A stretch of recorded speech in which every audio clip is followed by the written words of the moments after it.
Hi வணக்கம். இப்போ நம்ம என்ன பார்க்க போகிறோம்னா எம்எஸ் வேர்டில் இந்த மாதிரி எம்எஸ் பெயிண்ட் வந்து ஓப்பன் பண்ணி அந்த எம்எஸ் பெயிண்டில் நம்ம என்னெல்லாம் ட்ரா பண்ணுறோமோ அந்த டிராயிங் எல்லாமே நமக்கு எம்எஸ் வேர்டில் அது ஆட்டோமேட்டிக்காக நமக்கு கேரி அவுட் ஆகிட்டே வரும்.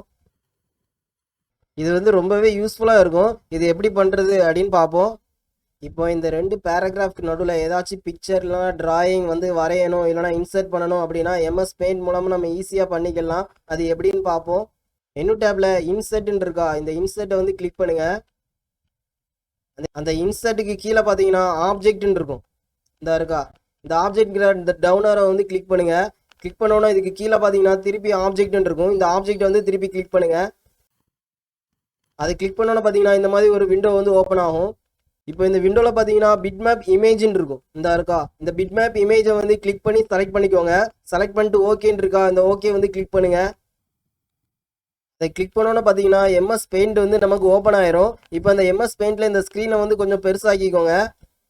இப்போ எம்எஸ் வேர்டில் எந்த டிராயிங் வந்து உங்களுக்கு வேணுமோ அந்த டிராயிங்கை வந்து இதில் ட்ரா பண்ணால் போதும். உங்களுக்கு அந்த டிராயிங் வந்து உங்களுக்கு அதில் கேரி அவுட் ஆயிரும்.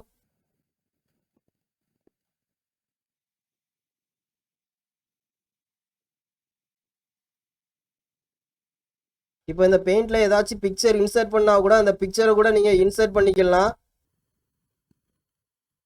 நீங்கள் எம்எஸ் பெயிண்டில் என்னென்ன ஒர்க்லாம் பண்ணுவீங்களோ அந்த ஒர்க் எல்லாமே பண்ணிக்கலாம். அந்த ஒர்க் எல்லாமே உங்களுக்கு வேர்டில் வந்து உங்களுக்கு கன்வெர்ட் ஆயிரும். நீங்கள் ஒர்க் எல்லாம் பண்ணி முடிச்சுட்டு ஜஸ்ட் ஒரு எஸ்கேப் பட்டன் அமுக்குங்க. இந்த ஒயிட் ஸ்பேஸ் இல்லாத மாதிரி இந்த மாதிரி பிக்சர் மட்டும் செலக்ட் ஆகிற மாதிரி இந்த மாதிரி கிராப் பண்ணிக்கோங்க. கிராப் பண்ணிட்டு நீங்கள் சேவ் பண்ணணும்னு அவசியம் கிடையாது. ஜஸ்ட் இதை வந்து க்ளோஸ் பண்ணால் போதும். இந்த பெயிண்ட்டை உங்களுக்கு அந்த பிக்சர் வந்து உங்களுக்கு வேர்டில் வந்து கேரி அவுட் ஆயிரும். இதுக்கப்புறம் இந்த பிக்சர் வந்து செலக்ட் பண்ணிட்டு இந்த பிக்சர் வந்து எந்த சைஸில் வேணுமோ அந்த சைஸில் இந்த மாதிரி ரீசைஸ் பண்ணிக்கலாம். நீங்கள் சப்போஸ் இந்த பிக்சரை வந்து நீங்கள் எடிட் பண்ணணும் அப்படின்னா அந்த பிக்சரை வந்து செலக்ட் பண்ணிட்டு ரைட் கிளிக் பண்ணுங்கள். ரைட் கிளிக் பண்ணோன்னா இதில் பார்த்தீங்கன்னா பிட்மேப் இமேஜ் ஆப்ஜெக்ட்னு வரும். அதுக்கிட்ட வந்து பார்த்தீங்கன்னா எடிட்னு இருக்கும். அந்த எடிட்டை வந்து கிளிக் பண்ணுங்கள். எம்எஸ் பெயிண்ட் வந்து அதே பிக்சரோட உங்களுக்கு ஓப்பன் ஆயிரும். இதுக்கப்புறம் உங்களுக்கு என்ன எடிட் பண்ணணுமோ அதை வந்து நீங்கள் எடிட் பண்ணிவிட்டு ஜஸ்ட் அதை க்ளோஸ் பண்ணால் போதும். அந்த எடிட் வந்து உங்களுக்கு கேரி அவுட் ஆயிரும். இந்த வீடியோ பிடிச்சிருந்தா சப்ஸ்கிரைப் பண்ணுங்கள், லைக் பண்ணுங்கள். தேங்க்யூ.